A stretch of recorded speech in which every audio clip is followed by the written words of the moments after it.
Hello, beautiful people. Today is 21st of May. My name is Sahil, and welcome to Newspaper Analysis. Guys, he is Thomas Piketty, the French economist and a social thinker. And today we will take an idea from his book Capital and Ideology. So, guys, we will discuss today about the idea of participatory socialism.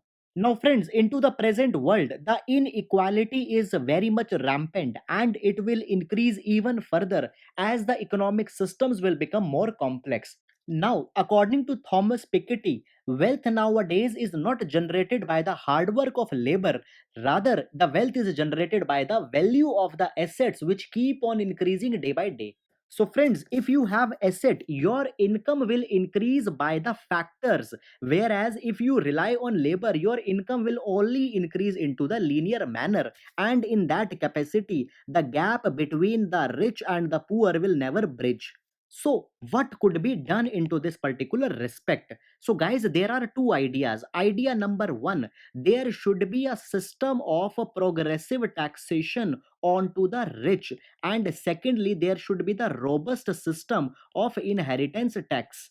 Now, progressive taxation system means the one who are earning more, they need to pay more taxes. And guys, inheritance tax will come in force as when the person will transfer his accumulated wealth and the other will receive that wealth, he needs to pay the tax. And now whatever money will be collected by such proceeds, this money should be redistributed into the form of universal basic income. Now guys, universal basic income was also suggested by the economic survey. Now, as money will be redistributed by UBI, the excess money from here will travel to the poor people, and into the mean course of time the gap will reduce. Moreover guys, there is also one more idea, that labor should be given the participation rights into the corporates and companies without giving the right into the capital. So the laborers will be having a social ownership into the companies and not the economic ownership, and in such a way more equitable system could be made up. Guys, this is an excellent fodder for your GS paper number 2, inequalities, as well as for your essay paper. And now we'll start with today's newspaper analysis. Guys, this is the page number 1 of the Hindu newspaper. And the first news item you can see here is that the cyclone Ampan has made a landslide into the West Bengal and Odisha. And due to this particular thing, there has been a destruction of property and some people have also died. However, how many people died and what was the exactly time of the impact, we don't need to see this thing. So we'll move to the next. Now, guys, here's news item in which Nepal has unveiled a new political map which is not acceptable to India because of certain territories which has been shown as the part of Nepal. Now, friends, into the new map which has been announced, three regions, that is Kalapani, Limpiadhura, and Lipu Lake, has been denoted as the part of Nepal's territory. Now, here on the screen, you can see the map of Nepal, and into this map, this one is the territory where the dispute has arisen. So, guys, you can see that here is Limpiadhura, and Limpiadhura is supposed to be the point from the river Kali is originating. Then, here there is the region which is the Kalapani, and on near to the Kalapani on the northern side, there is Lipu Lake. Originally, these three territories has been claimed by India as the part of Uttarakhand, but now the Nepal has said that three territories, Limpiadhura, Kalapani, and Lipu Lake, actually belongs to Nepal. Now this territory is being claimed by Nepal on the basis of Treaty of Sugoli that was signed in 1816 on the behalf of Nepal and Britishers after the Anglo-Nepalese War. Now friends, in this Treaty of Sugoli, Kali River was mentioned as the boundary between India and Nepal. However, there are various tributaries of Kali into the region, and now there is a dispute that exactly which Kali forms the boundary. Number one. Number two, what is the status of the region from where the Kali is coming? That is Limpia Dhura. However, guys, since 1950, India and Nepal has signed the Treaty of Friendship, according to which the relations between both the countries are guided. And in 2014, this treaty has been updated to reflect the current realities, and it takes in account that all such type of boundary disputes will be solved into a peaceful and diplomatic mechanism. Now, out of these three territories, Lipu Lake is the most important one because it provides a vantage point to India. And from here, India can keep an eye onto the Chinese movement into the region of Tibet. Moreover, guys, Lipu Lake also provides a natural pass for the Kailash Man Sarovar Yatra. And at the same time, as Kala Pani is the region in which Lipu Lake is located, therefore Kala Pani also becomes important. Now see, here's one more map of the region. Now guys, you can see it Dharchula, it is in Uttarakhand. Then here it is Kalapani, and here it is Lipu Lake Pass. And guys, near it is the Mount Kailash, which is a sacred place. Now this particular point from Dharchula to Lipu Lake was anyhow being used by the people for the Kailash Mansarovar Yatra. So guys, this was the entire thing which was going on up till 2019. But what happened in 2019, J&K was carved, and after reorganization of J&K, government introduced the new map of India, and in this new map, Kala Pani was shown as the territory of India. So guys, Nepal objected to this particular move, and now very recently in 2020, in the May month only, the new road here onto guys this particular way from Dharchula to Lipu Lake, a road has been constructed for the Kailash Mansarovar Yatra, and now the Nepal further objected to this particular road construction because Nepal sees that India is staking a claim over the region. Therefore, into this particular background, Nepal has now announced their own new version of map where they had included all the nearby territories such as Kalapani, Limpeadhura, and Lipu Lake into their own domain. Now, guys, India had reacted to this particular move and has warned that this particular thing can deteriorate the relation between the India and Nepal at the time when both the countries are fighting with the present crisis. Moreover, onto this particular stretch, already the movement was going on from Indian side, and now what has been done? Only the new road has been constructed and no new changes have been made.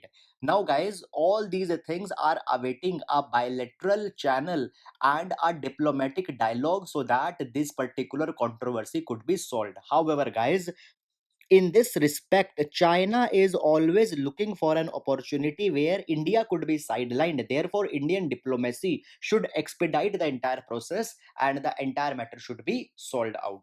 So, guys, this was the entire matter, and now we'll move to the next news. Now, friends, here's a news item where the locust attack has now reached the Rajasthan after crossing the region of the Thar Desert.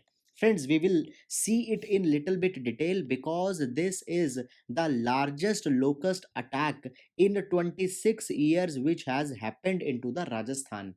Now, friends, locusts are a type of insects which belongs to the category of hoppers, and they prefer the moist and sandy soil which is usually found into the Sahel region of Africa as well as into the Saudi Arabian Peninsula.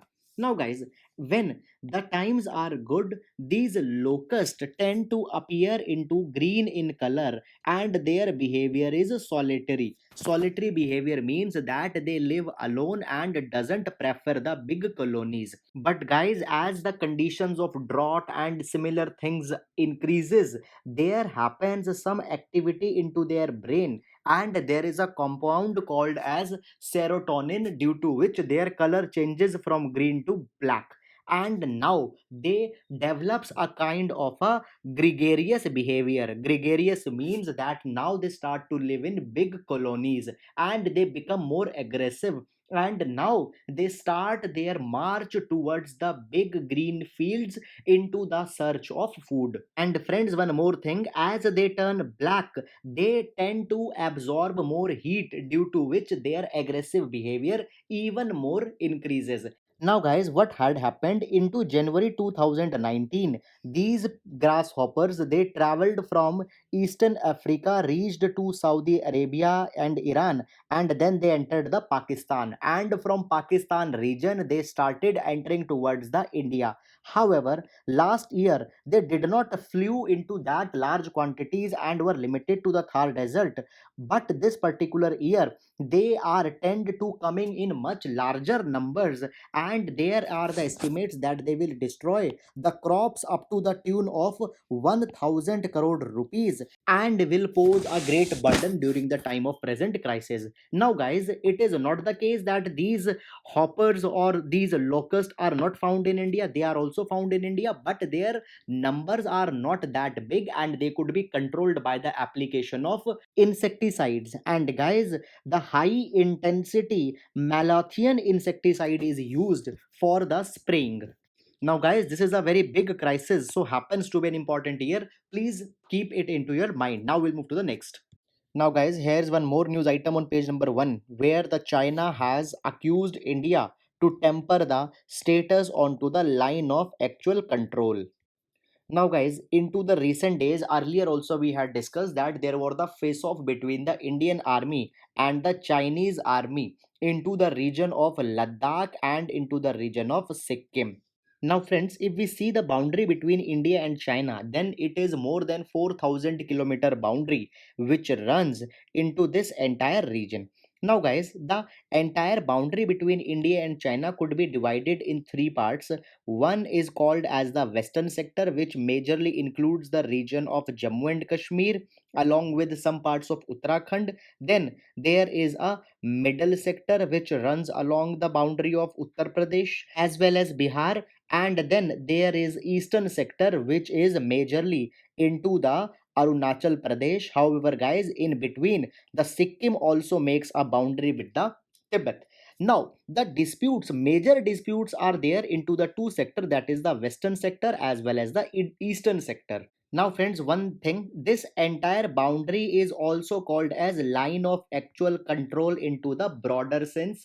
However, technically, the line of control is the boundary between India and China into the western sector, particularly Jammu and Kashmir.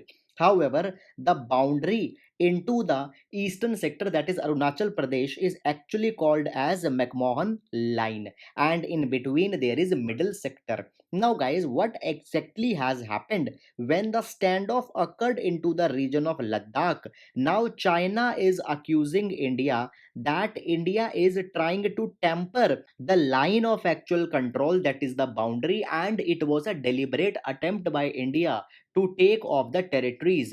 However, the viewpoint of Indian side is that the standoff was just a skirmish which does not had that big geopolitical implication and should be solved in an amicable manner. Now friends, if we see an overview of the entire India-China boundary, then we can see that here it is Kashmir which is the part of Indian territory. However, guys, then you will also see that the certain areas which were the part of Kashmir occupied by Pakistan and transferred to the China, but India still claims. Then, third, we will find the region of Aksai Chin, which India claims to be ours, but China had taken the control of it. Then there are certain other disputes into the Jammu and Kashmir and into the region of Uttarakhand. However, there is not that big a controversy as it is in Jammu Kashmir and the eastern sector.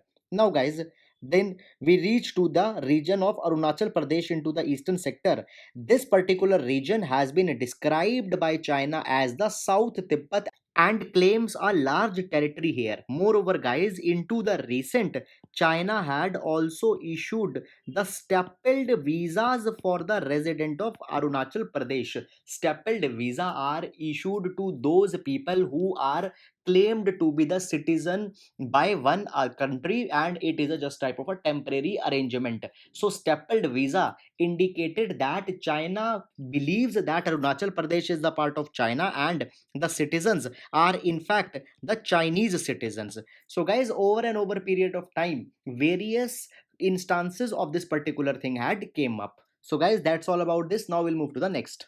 Now friends, here's a news item on page number 5 where the Kudankulam power plant has been mentioned.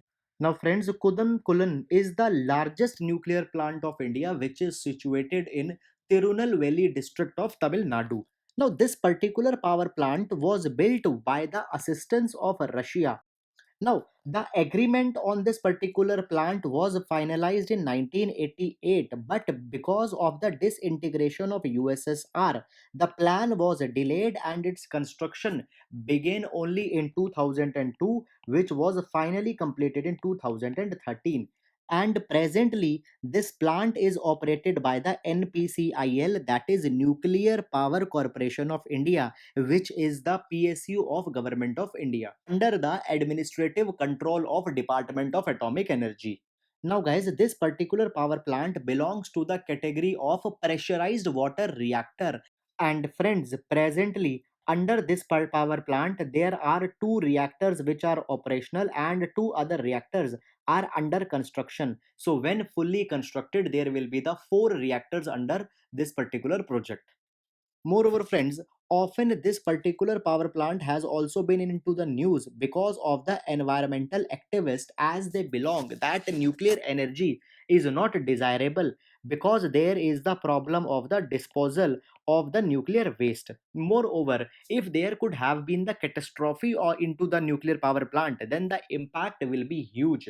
And apart from them, the plant was also criticized by the fisherman community because as a output of this plant hot water is released into the nearby water body, and it may impact the survival of various fishes and other aquatic animals, due to which the fish catch of the region will also reduce. Now, presently, this nuclear power plant is in news because unusual vibrations have been observed into this plant, and a team from Russia have arrived to see what could be the reason behind this particular thing. Now, guys, India as well as Russia are bound in under an intergovernmental agreement according to which Russia is bound to give assistance to India with respect to the operations of this particular plant. So, friends, that was all about this particular thing. Now, we'll move to the next. Friends, now we are into the editorial section, and the first editorial talks about the need of self reliance into the defense sector. Now, if we talk about defense, then it is a sector which is the most crucial for well being of a nation, and therefore, self sufficiency in this sector is very much paramount.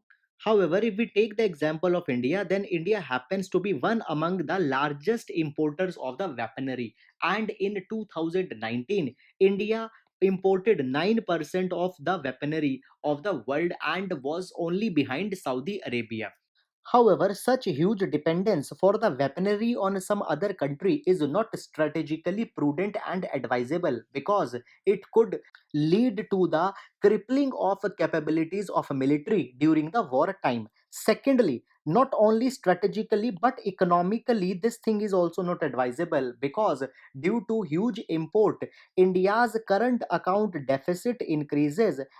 Moreover, friends, at the same time, India is missing a lot onto the make in India front when we are importing the weaponry. Because if such weaponry is built in India, large employment opportunities could be made. India can become a net exporter of the weapons, and at the same time, the manufacturing capabilities of India can also be enhanced. Now, guys, according to various reports, it has been estimated that if 20 to 25% reduction of weaponry through import is made and such weaponry is built indigenously, then it can lead to 1 lakh to 1.2 lakh job creation, which will be very much crucial for the youth and demographic dividend of India. Now, in this direction, various decisions have been taken by the government. Number one, it has been said that the government will notify a list as which type of weapons can only be outsourced from India. And secondly, a separate budget will also be kept aside for the domestic procurement of the weaponry, and at the same time the research capabilities and the technological skill of the Indian manufacturers will also be enhanced. And at the same time, it is also a reality that the private sector's capability has often been appreciated by the foreign countries also. So, therefore, their enhancement will play a crucial role. And apart from these recently announced reforms, government is also making the defense procurement policy 2020, which will give a specific emphasis onto the local procurement of the weaponaries. Now guys, because of all these steps, there will be a great boost which will be coming for Indian weapon systems such as Akash, Nag missiles, light combat aircraft, which were earlier facing a hurdle from the foreign vendors because of the tough competition. And now, as a domestic defense procurement policy, along with all these reforms are coming, then India's indigenous defense production systems will get a much needed booster. Moreover, if we see into the numbers, then in last 5 years alone, government had awarded the contracts worth rupees 400 trillion rupees for the procurement of weapon. And now, as government is rethinking the way of acquisition, then these particular contracts could also be rethought, and it could be seen as how indigenous procurement into these 400 trillion projects can be made. Moreover, such type of rethinking also becomes important as India had created a post of the CDS, that is Chief of Defense Staff, because now as tri services will be coming together, we need such a type of weapons to with which all the forces and services are much more familiar. So therefore guys, in this particular light, there is need to rethink the weapon contracts which have been given. Now, guys, all these are the policy changes, but one structural change has also been made by the government, that is corporatization of the ordnance factory board. Now guys, we have large number of ordnance factories, but they have the problem of a bureaucracy, redundant work cultures. Moreover, the technology adoption into these factories have been very much slow, and now as they will be given a kind of a corporate look, then much needed efficiency and kind of agility will come into these corporations, which is very much needed right now because India is aspiring towards the Atmanirbharta. However, along with Atmanirbharta, a kind of a fear also comes that many a times government tends to be over enthusiastic, and even into the areas where certain reforms are not required, there also reforms are being imposed. So that thing should not be done, and government had also issued a note that they will be careful with respect to that kind of a pattern. Now, friends, as we talk about the indigenization drive, government has also made certain FDI changes where it has been said that earlier 49% limit is being enhanced to 74% under automatic route. Now, automatic route means that 74% ownership can be taken by any foreign company and they don't need to seek the permission of the government. Directly they can come. Now this particular move has also been criticized as against the Atmanirbharta, but this thing could act as a strategic move because right now the entire weaponry was being imported by the foreign nation, but now we can call these core companies to India, and in India they will collaborate with some domestic manufacturer, and in this sense there will be the technology transfer to indigenous manufacturer, which into the long term will be very much crucial. Moreover guys, as I had told you that the defense procurement policy of 2020 is underway, government also needs to be cautious with certain other patterns also. Number one, government should do away with the L1 pattern of procurement. Now, under L1, the procurement tender is given to that particular entity which gives the lowest bid. However, always the lowest bid does not mean that the weapon system is efficient also, so that thing needs to be looked. Secondly, the lowest bidder could be the government PSU. However, we should give more space to the private bodies also. Guys, secondly, DRDO happens to be the sole advisor of a government with respect to the defense procurements. Now, DRDO is the government body, therefore its biasness could also be into the favor of government PSU. So this type of biasness should be removed and a level playing field should be provided.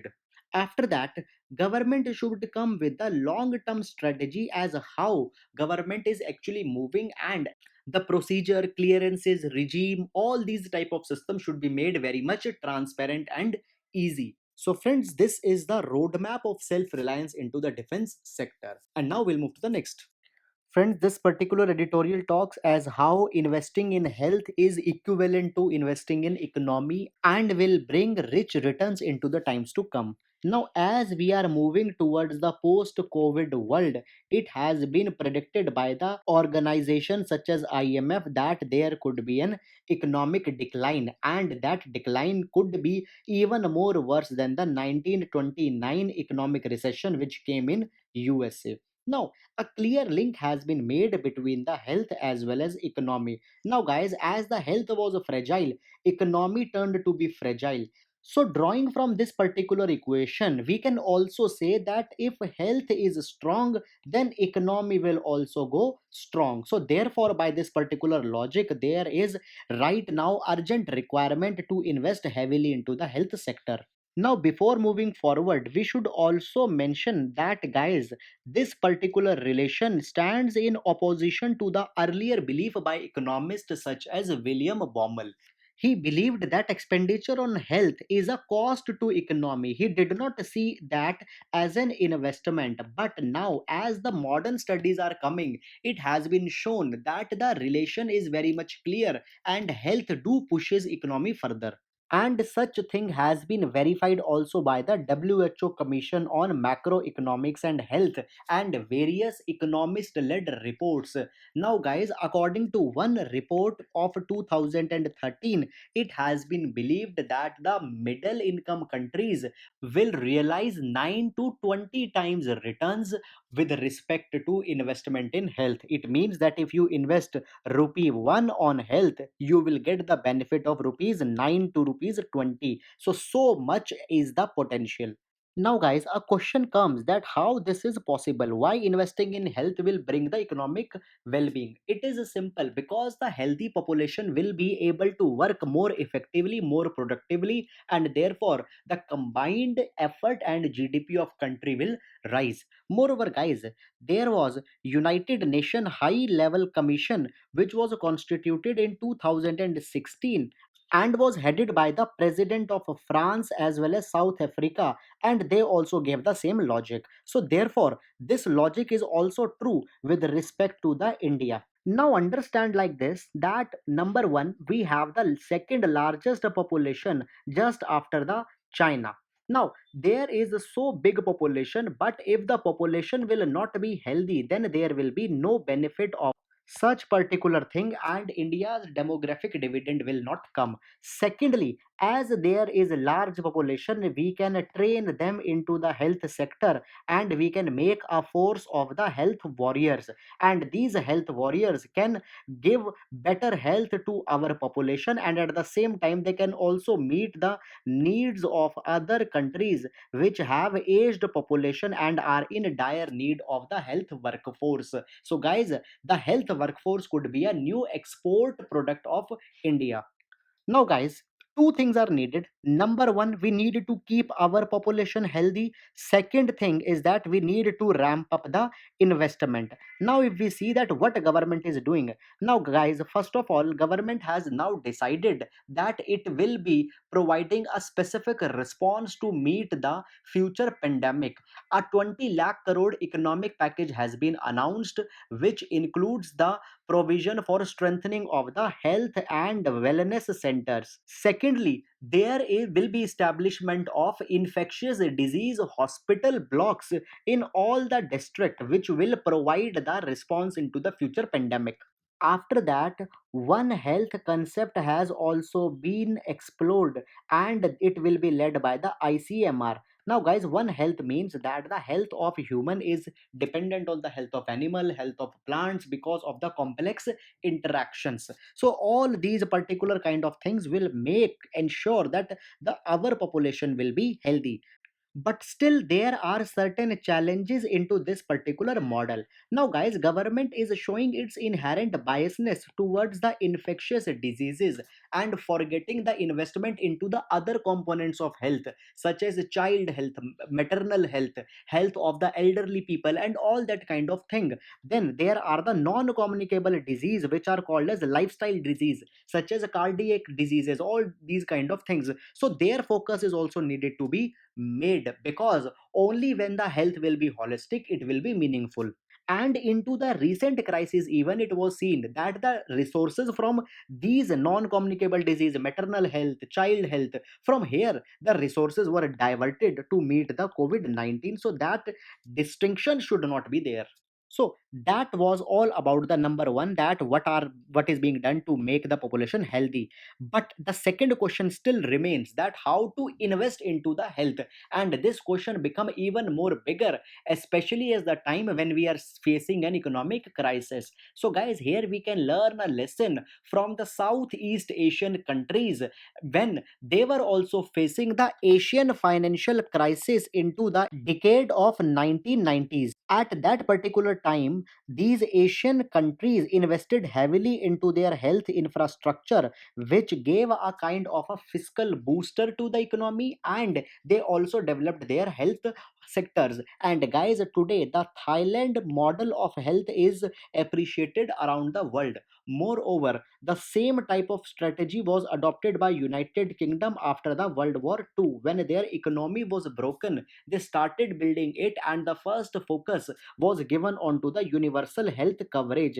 By this thing again, money went into the economy, the health of the people improved, and much needed benefits also came.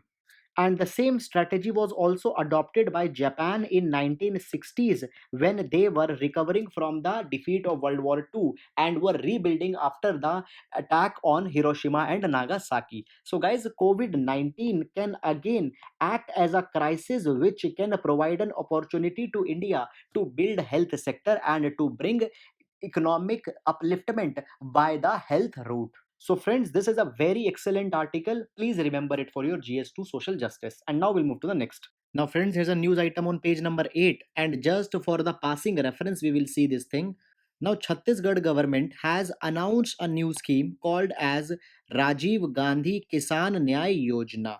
And under this particular scheme, 13,000 rupees an acre will be provided to a farmer for an year.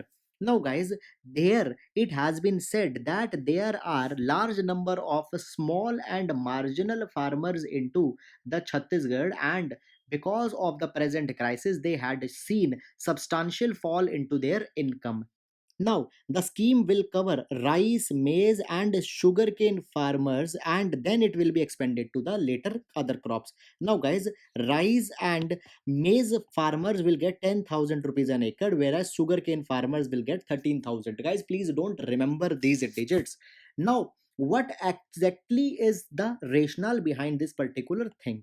Now, for friends, there is a kind of a thinking that by giving money into the hand of the farmer, and then farmer will be able to raise his demand for the goods and commodities. And guys, because of this demand, a kind of a push will be given to the industries, which will further hire the laborers, will they further will expend spend into their investment into the plant and machinery. And guys, because of this particular thing, the benefits will be coming back. So it is a kind of a fiscal stimulus that is being given to the farmer community. Moreover, by this kind of expending the money which farmer will be getting, he can also invest it into buying the better inputs for his field, for by which the productivity of the field will also increase.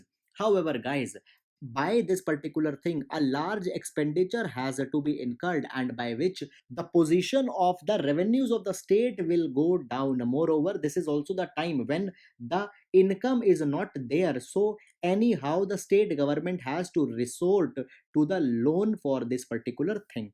But into the future there will also be an obligation for of the debt servicing. It means that you need to give the interest onto the loan, and that will increase the revenue expenditure of the government, and then government will not be able to give money for various other requirements such as capital building, infrastructure building, irrigation channel building, all these kind of things. So guys, there are both positive as well as negatives. So guys, this was all about this. Now we'll move to the next. Now guys, here's a news item on business page where the cabinet has approved the 3 lakh crore funding for MSMEs. Now, first of all, we had exhaustively discussed this entire provision when we were discussing the series on Atmanirbharta Abhiyan that was announced by the government. So, guys, there was a provision of providing a support to the MSME sector as they had exhausted their working capital and the impending burden of salaries, etc., is still there. Now, guys, these 3 lakh crore rupees loan will be provided by the banks, and these particular loans are backed by a sovereign guarantee. It means that government will be the guarantor here. Now, exactly, the guarantee will be provided by the National Credit Guarantee Trustee Company Limited. Now, guys, it also backs the other Mudra loans which are given under the Pradhan Mantri Mudra Yojana. And guys, in fact, all these 3 lakh crore rupee loan are the category of a Mudra loan only. Now, guys, under the Mudra scheme, Government of India provides 3 type of loan, that is Shishu, Kishore, and Tarun. Shishu loans are up to 50,000. The Kishore loans are from 50,000 to 5 lakh, and Tarun are from 5 lakh to 10 lakh. So, guys, here the loans will be provided.